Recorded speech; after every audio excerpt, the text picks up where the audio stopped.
शास्त्रों के अनुसार कर्म का खाता संतान के रूप में कौन सा आता है? मित्रों, पूर्व जन्म के कर्म में से ही हमें इस जन्म में माता पिता, भाई बहन, पति पत्नी, प्रेमिका, मित्र, शत्रु, सगे संबंधी इत्यादि संसार के जितने भी रिश्ते नाते हैं सब मिलते हैं, क्योंकि इन सबको हमें या तो कुछ देना होता है या इनसे लेना होता है। वैसे ही संतान के रूप में हमारे कोई पूर्व जन्म का संबंध ही आकर जन्म लेता है, जिसे शास्त्रों में 4 प्रकार का बताया गया है। नंबर 1, ऋणादु बंधन। पूर्व जन्म का कोई ऐसा जीव जिससे आपने ऋण लिया हो या उसका किसी भी प्रकार से धन नष्ट किया हो तो वो आपके घर में संतान बनकर जन्म लेगा और आपका धन बीमारियों या व्यर्थ के कार्यों में तब तक नष्ट करेगा जब तक उसका हिसाब पूरा ना हो। नंबर 2, शत्रुपुत्र। पूर्व जन्म का कोई दुश्मन आपसे बदला लेने के लिए आपके घर में संतान बनकर आएगा और बड़ा होने पर माता पिता से मारपीट, झगड़ा या उन्हें सारी जिंदगी किसी भी प्रकार से सताता ही रहेगा। हमेशा कड़वा बोलेगा, उनकी बेइज्जती करेगा, वह उन्हें दुखी रखकर खुश होगा। नंबर 3, उदासी पुत्र।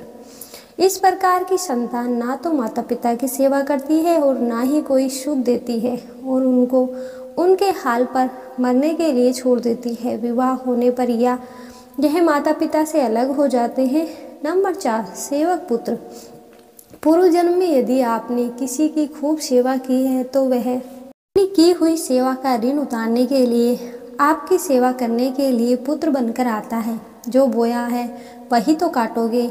अपने माता पिता की सेवा की है तो ही आपकी औलाद बुढ़ापे में आपकी सेवा करेगी, वरना कोई पानी पिलाने वाला भी पास ना होगा।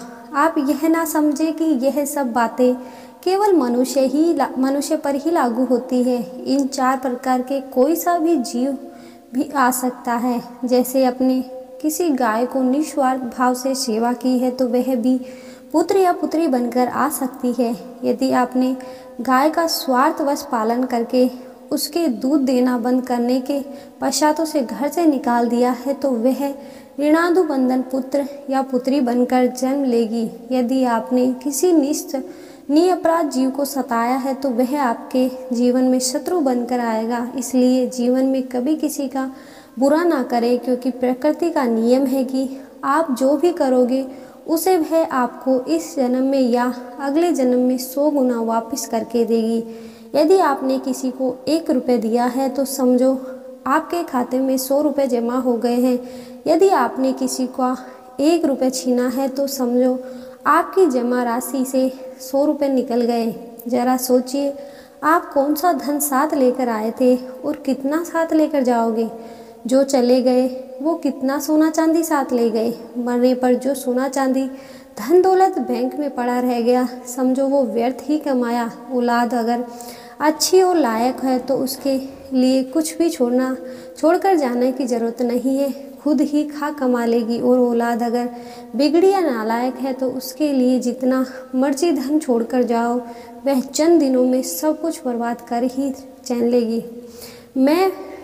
मेरा तेरा और सारा धन यहीं का यहीं धरा रह जाएगा, कुछ भी साथ नहीं जाएगा। साथ यदि कुछ जाएगा तो वो सिर्फ नेकियां साथ जाएंगी। इसलिए जितना हो सके नेकी करो, सत्कर्म करो। धन्यवाद। राधे राधे।